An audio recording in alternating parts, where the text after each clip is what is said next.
Today I'm going to show you what might be the best vlogging setup of all time from the stuff I've had a chance to test over the last few years. Today I'm going to go for convenience, audio quality, and picture quality, including stability.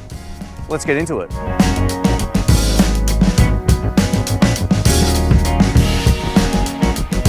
Welcome back, folks. This is Shane. If you're new to the channel, don't forget to subscribe and click the bell.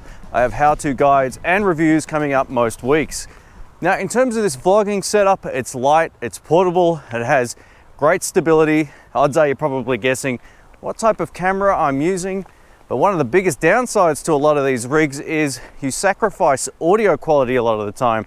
So today's video, I'm going to show you what it is I'm using, how I've got it set up, and why I believe this to be the best, with a few small trade-offs which we'll get to in this video.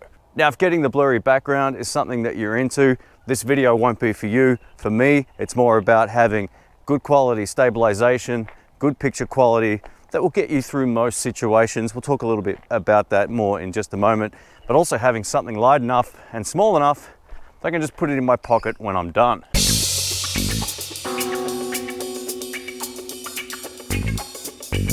Another reason why I love this GoPro setup is the fact that I get different frame rates and different fields of view without having to either change lenses or do anything complicated with the camera.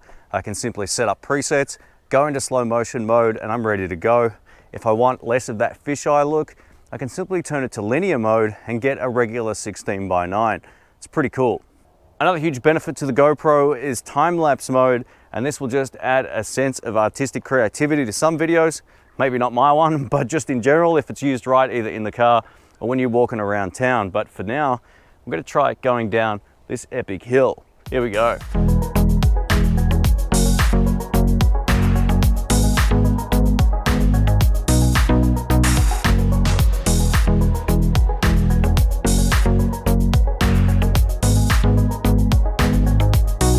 Let's talk a little bit now about audio quality and why I prefer using a lavalier system over that of a shotgun microphone. So the first thing I don't like about shotgun mics, if you want to get behind the camera, you have to spin the microphone around, which is a huge pain. Otherwise, your voice basically is non-existent. The second reason is if you're walking and there's lots of traffic going by, you're going to hear anything that's on this side of the camera. So yeah, all the noise that's happening behind you will also get picked up. And in my opinion, you want to probably isolate your voice a little bit more than just having all the street noise. So this is a far better option. The third reason I don't like shotgun microphones is they only sound great when you're right next to them, and you don't have this sense of freedom to be able to turn around and walk up to 50 meters or 164 feet away from the camera, if you so choose, of course, to get your audio recorded to the camera. So in my opinion, this gives you far more flexibility and also a superior sound quality. Now, not all wireless packs are great, but this particular one has a few advantages, which I'll show you in a sec.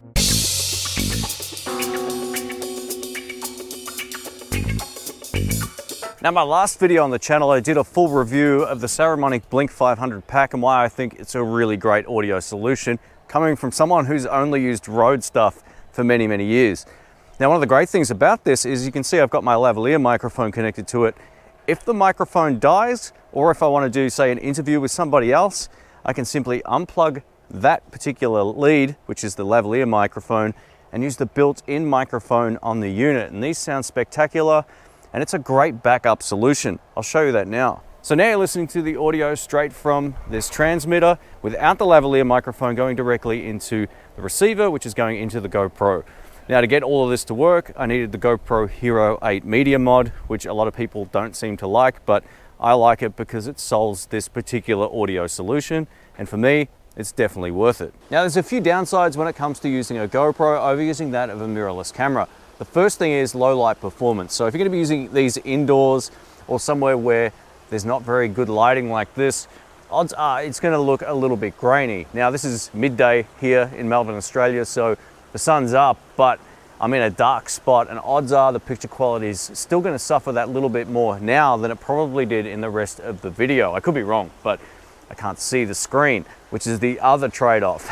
It's got no selfie screen, so I had to set up the shot, kind of make sure or hope that I'm in shot, and being that we've got the wide angle lens, it makes it a whole lot easier. I can kind of reframe it a little bit in post if I need to, but that's another big trade-off. No selfie screen. You can buy a mod for it, but it's an action camera. Once you get the feel for this, it's actually not too bad, but I really hope that the next version of the GoPro has either a flip out screen, or they make one specifically for vloggers where there's some sort of front facing screen, much like the Osmo Action. Another one of the huge downsides of the GoPro is the battery life isn't great. So you get about an hour, I'm just gonna say more like 40 minutes when you stop starting a lot and using lots of different frame rates. So always take a spare with you. I've got a spare one in my bag, but one of the cool things about the GoPro batteries is you can buy the official ones for next to nothing. They're far cheaper than buying any first-party mirrorless camera battery.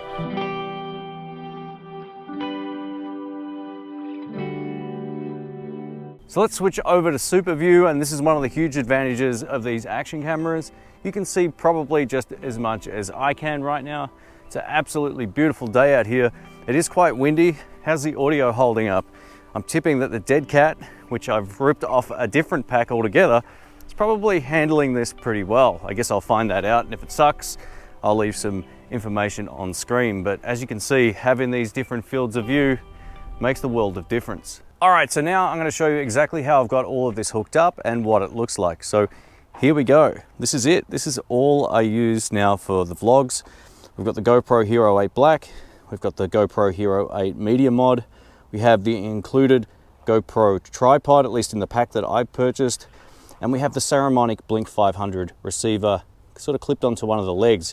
Now, interestingly enough, this is supposed to go into a cold shoe mount, but the GoPro idiots didn't make this big enough, so it doesn't fit. It fits in any and every mirrorless camera I've tested, but it doesn't fit in either of the two cold shoe mounts that are on the GoPro Hero 8 Media Mod. So I've just got it clipped on down here. This makes it extremely lightweight to carry around, and it's no problems at all. It doesn't get in the way because you can simply hold two of the legs without even worrying about that third one. So overall, that is the entire kit.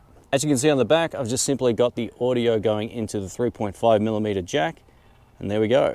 Clipped onto my jeans, we have the transmitter. The lav mic is going up to the lavalier microphone that was included in the Saramonic Blink 500 pack, except I've ripped off a Kamika windshield because they're far better than the one that was included with this particular pack. Now, in terms of the audio setup within the GoPro Hero 8 Media Mod, I have the settings set to standard mic, which allows a really safe signal for the receiver to go into the GoPro. Now, one of the interesting things is I also had to adjust the audio levels on the transmitter. So I backed these off 3 clicks from maximum output, and that allows a very safe signal to be captured within the GoPro. Thanks for watching, folks. My name's Shane. If you're new here, don't forget to subscribe and click the bell. So let me know not only what you think of the audio and video quality with this particular setup, but let me know what you choose to use if you've got an action camera or a mirrorless camera and you prefer getting that blurry background over just getting a stable image with decent to good audio quality. This action camera rig will be my main one moving forward anytime I need to go to a vlog outside or just showcase a product where I don't necessarily need my mirrorless camera. Thanks again for watching. If you want to find out about this particular rig, I'll leave links to B&H and Sweetwater down in the description below. Thanks again. Catch you soon. See ya.